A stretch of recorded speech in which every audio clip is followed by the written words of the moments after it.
are, enriches us all. We say welcome to your joy, your hope, your pride.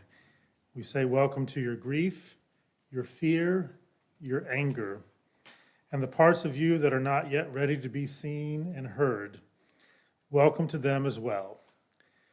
For we are a people of faith, faith in our expansive welcome, faith in our ability to grow, faith in the precious gift of our truths, faith in the promise of trying, learning, changing, faith in our capacity to know ourselves and each other ever deeply. Welcome to you who are gay, straight, bi, pan, lesbian, queer, questioning, unable to be contained in any word. Welcome to you who are trans, cis, genderqueer, non-binary, intersex, agender, beyond words. Welcome to you who are human. Welcome to you who love and are loved. Welcome to you who are blessed, which is all of you. May this time together be a blessing. And at this time, we'll light the candles of our community. If you have a joy or a concern that you'd like to light a candle for, please do, or you can simply light a candle to bring more light to our room.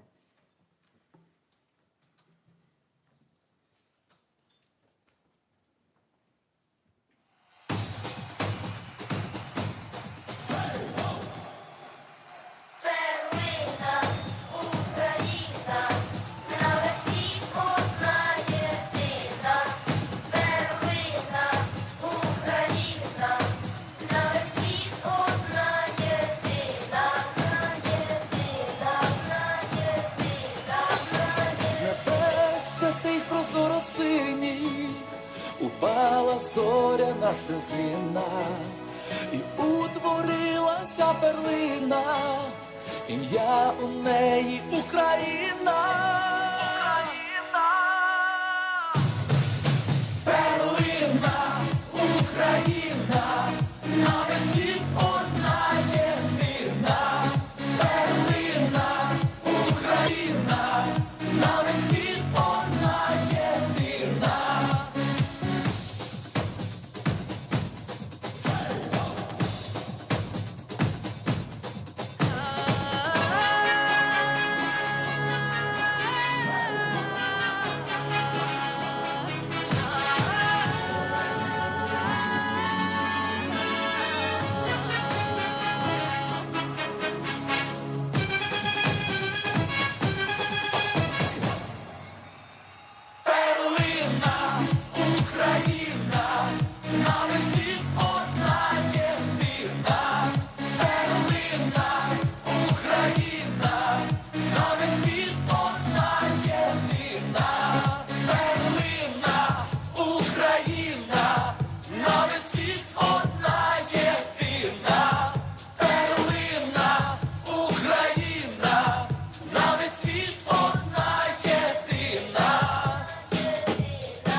Let us stand together in body or spirit for the lighting of the chalice.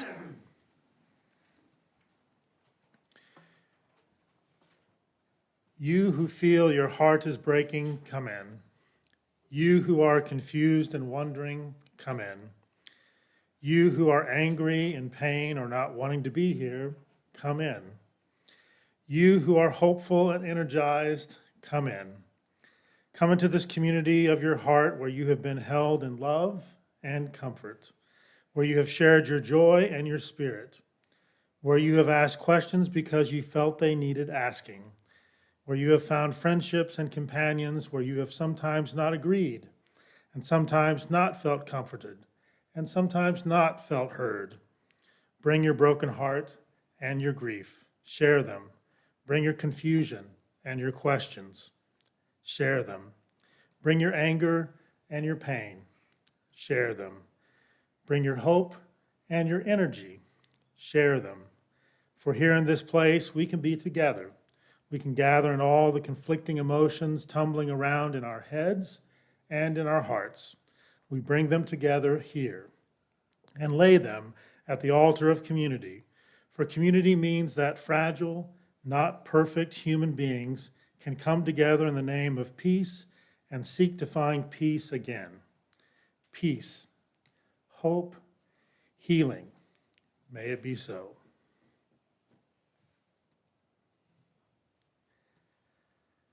And let us share together in the spoken affirmation. Love is the spirit of this church, and service is its law. This is our great covenant, to dwell together in peace, to seek the truth in freedom, and to help one another. Let's be seated. Our opening thought comes to us from Thich Nhat Hanh. Letting go gives us freedom, and freedom is the only condition for happiness. If in our heart we still cling to anything, anger, anxiety, or possessions, we cannot be free.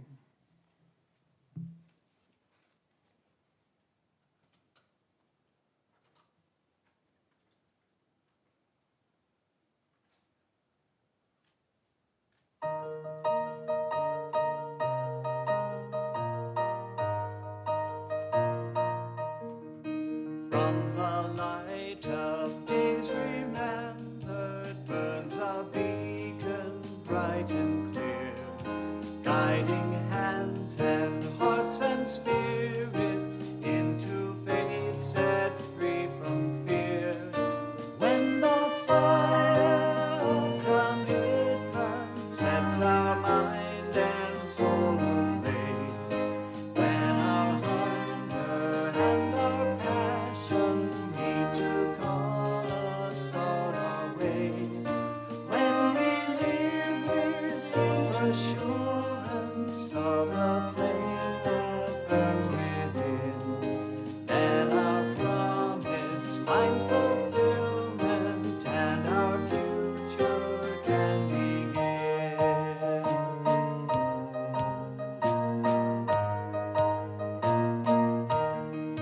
From the stories of our living rings a song both brave and free, calling pilgrims still to witness to the life of liberty.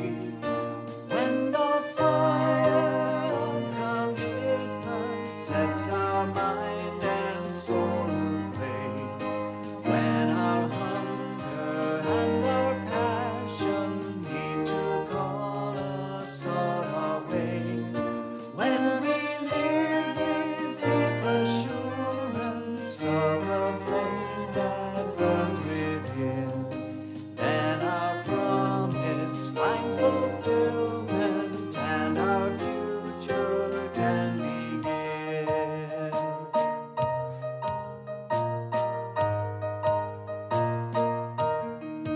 From the dreams of youthful vision comes a new prophetic voice, which demands a deeper justice built by our courageous choice. When the fire of commitment sets our mind and soul ablaze, when our hunger and our passion need to call us on our way, when we live with deep assurance of the flame that burns within,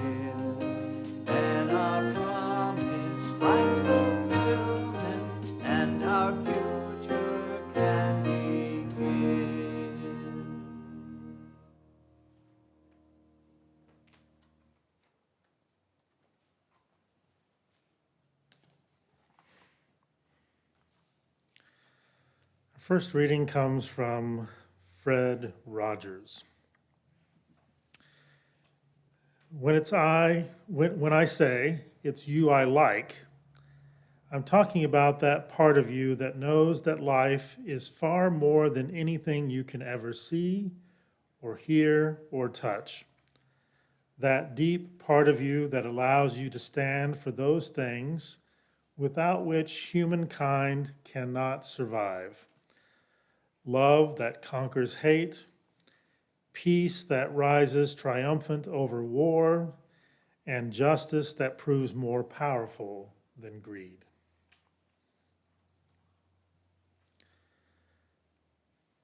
Let us be in an attitude of meditation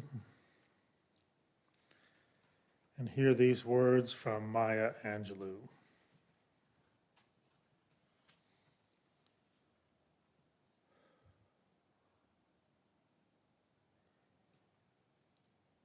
When great trees fall, rocks on distant hills shudder.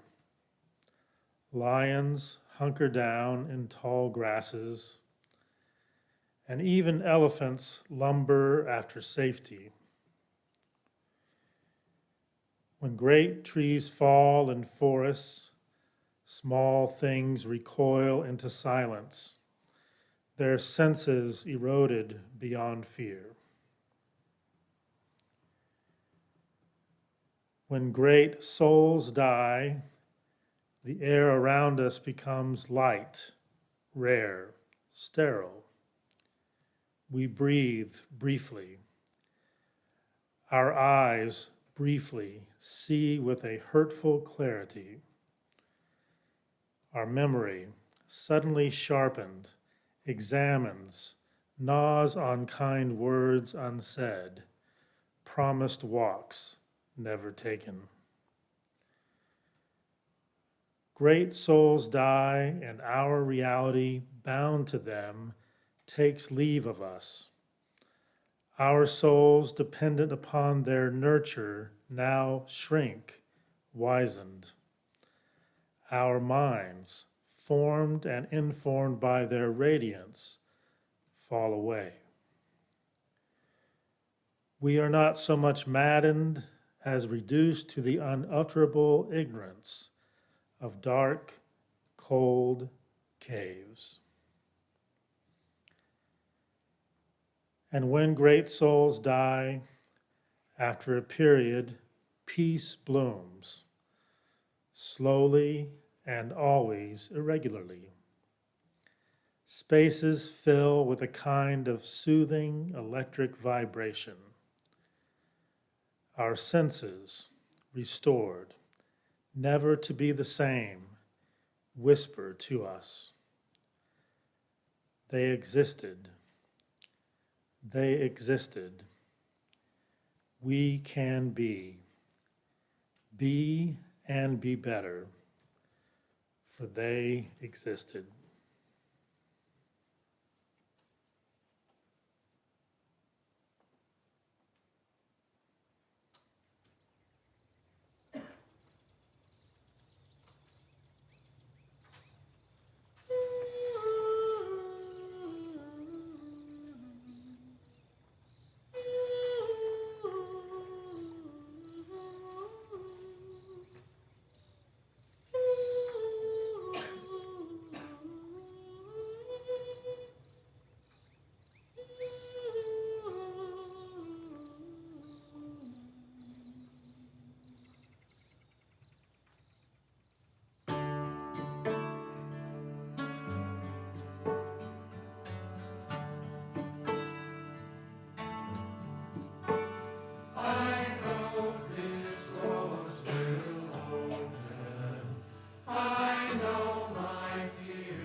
Second reading comes from Wimberly, The Peace of Wild Things.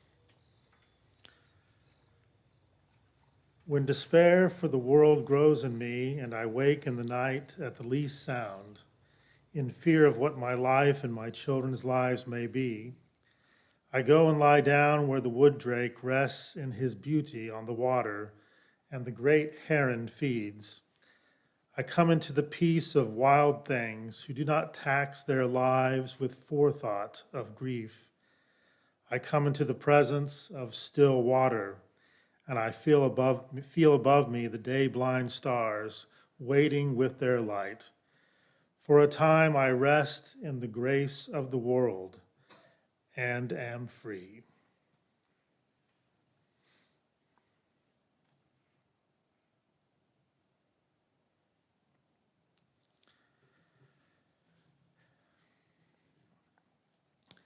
The ongoing and never-ending work of waging peace in a climate of conflict is central to the principles of Unitarian Universalism. The sixth principle of Unitarian Universalism explicitly states the goal of world community with peace, liberty, and justice for all. It is, however, sometimes difficult to see clearly to the most effective way of reaching this goal of peace. One of the excruciatingly frustrating things about what is happening now in Ukraine is that you and I as individuals, and even as our community, can do almost nothing to stop what Vladimir Putin is doing in his unjust and brutal aggression against the people of Ukraine. No social media post that we share, no hashtag that we help to get trending, and no direct appeal to the moral conscience or lack thereof of Vladimir Putin will stop the war crimes that this violent and murderous autocrat is unleashing on the people of the sovereign and democratic country of Ukraine. Putin's actions are in direct contradiction to Unitarian Universalism's second and third principles, which recognize the inherent worth and dignity of every person and call for justice, equity, and compassion in human relations. The best that we can do to have an actual impact on the conflict itself is to communicate as clearly and effectively with our own elected officials about what we want the United States and our allies to do to restrain Putin's expansionist ambitions in Eastern Europe. And while we do this, we have to have a realistic recognition that such efforts will have very little impact on the actual U.S. and NATO policies and actions in addressing the war in Ukraine. Unfortunately, this is the cold reality we must face, as it has been the cold reality that so many in the violent history of humanity have faced time and time again, that there is little that they can directly do to change what's happening in the world of conflict around them. That fact, however, that we can have very little impact on the conduct of the war itself should not be taken as a call for apathy or inaction in relation to the tragic and evil actions of Vladimir Putin against a free and democratic Ukraine. Our recognition of respect for the interdependent web of all existence, of which we are a part, as stated in the seventh principle of Unitarian Universalism, calls us to recognize our interconnection with all of those who are suffering and to do all that we can to help them. For as Martin Luther King Jr. rightly surmised, injustice anywhere is a threat to justice everywhere.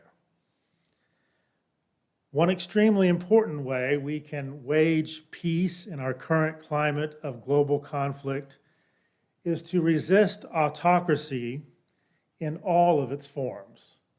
To resist autocracy in all of its forms. Two of the great battles of our time are the battle for a livable climate and the battle of autocracy versus democracy. And the two battles are not unrelated, with the forces of autocracy tending to be closely aligned with the powers and the systems that are contributing to the climate crisis that is hurling us towards an unlivable climate in the very near future. The work of resisting autocracy and promoting democracy is directly related to the fifth principle of Unitarian Universalism, which supports the right of conscience and the use of the democratic process within our congregations and in the society at large. For us to wage peace in this climate of global conflict, we must recognize and call out all forms of propaganda that serve autocratic ends. This entails being wise and discerning about the sources of our information. And this work is directly related to the fourth principle of Unitarian Universalism, which calls for a free and responsible search for truth and meaning.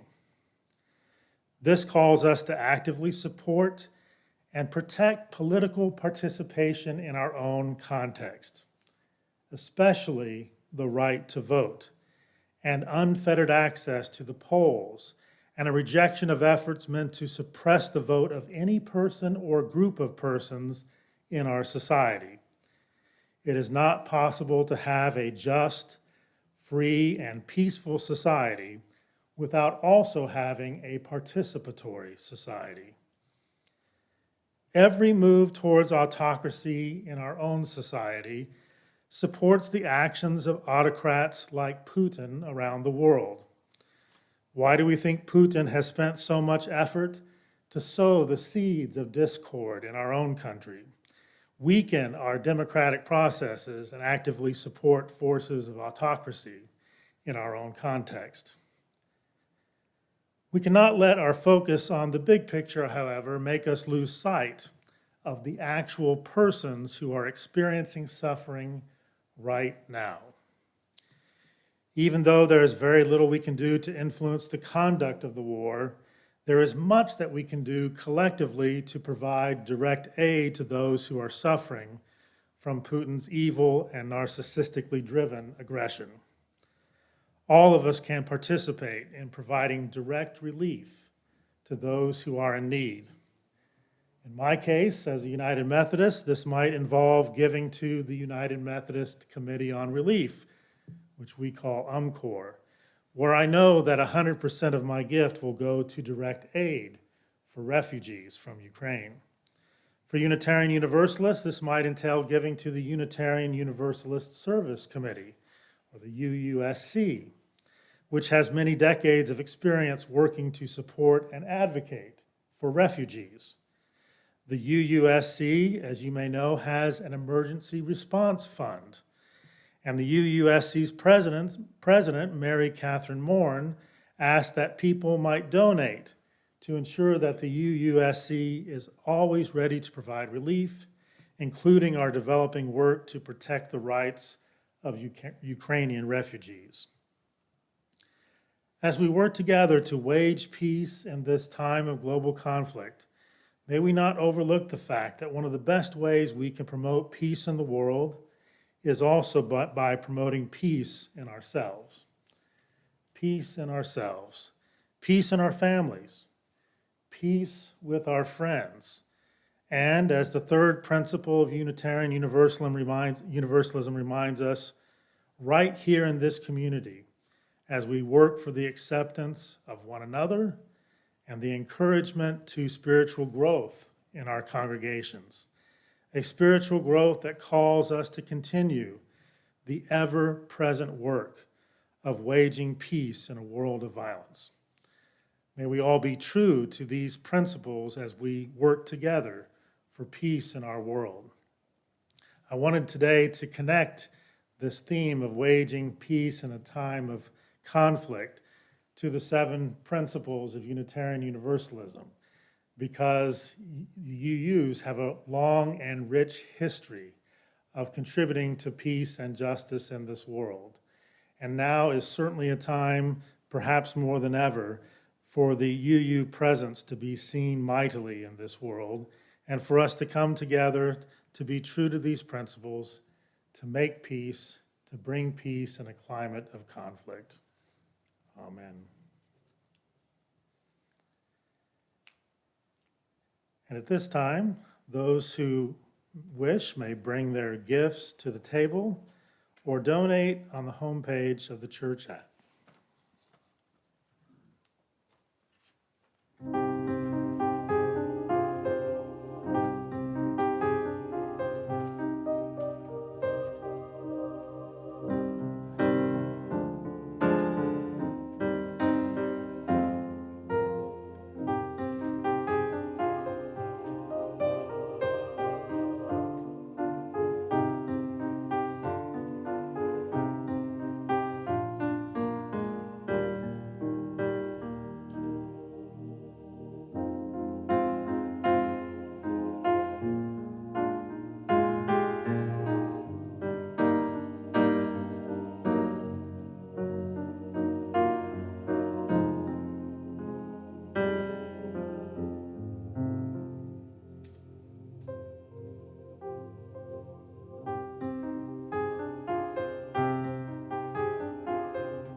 When I was a boy each week, on Sunday we would go to church, pay attention to the priest, and he would read the holy word, and consecrate the holy bread, and everyone would kneel and bow.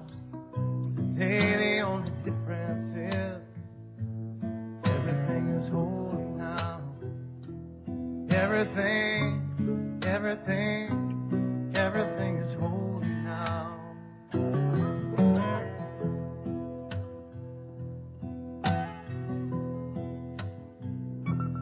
when I was in Sunday school, we would learn about the time Moses split the sea in two, and Jesus made the water wine.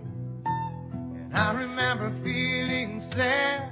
Miracles don't happen still. Now I can't keep track, 'cause everything's a miracle.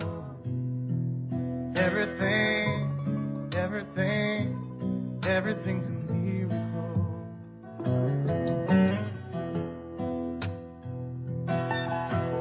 Wine from water is not so small, but an even better magic trick. Said anything is here at all. So challenging thing becomes not to look for miracles, but finding where there isn't one. When holy water wasn't rare at best, it barely wet my fingertips. But now I have to hold my breath, like I'm swimming in a sea of it. It used to be a world half there, heaven's second-rate hand-me-down. But I walk with the reverend there, 'cause everything is holy now.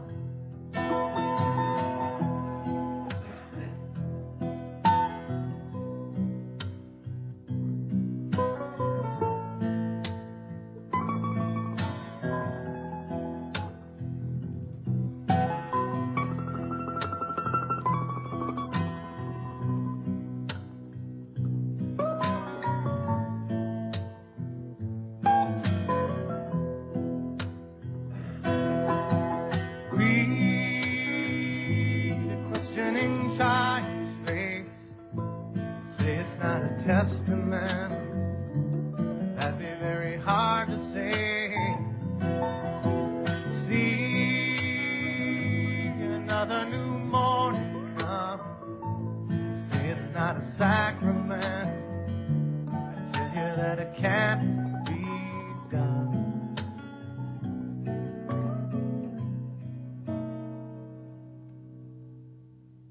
This morning outside I stood, I saw a little red-winged bird shining like a burning bush and singing like a scripture verse. It made me want to bow my head. I remember when church let out, how things have changed since then. Everything is holy now. It used to be a world half there, heaven's second-rate hand-me-down. But I walk it with a reverend air, 'cause everything is holy now.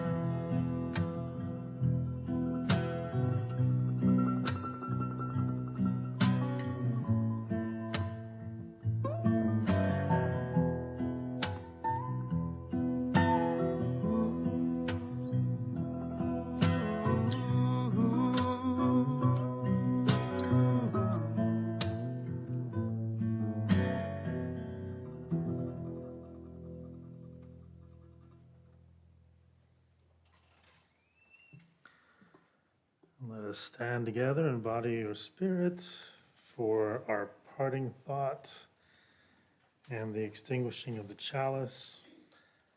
Our parting thought actually comes to us from Eleanor Roosevelt. It isn't enough to talk about peace, one must believe in it. And it isn't enough to believe in it, one must work at it.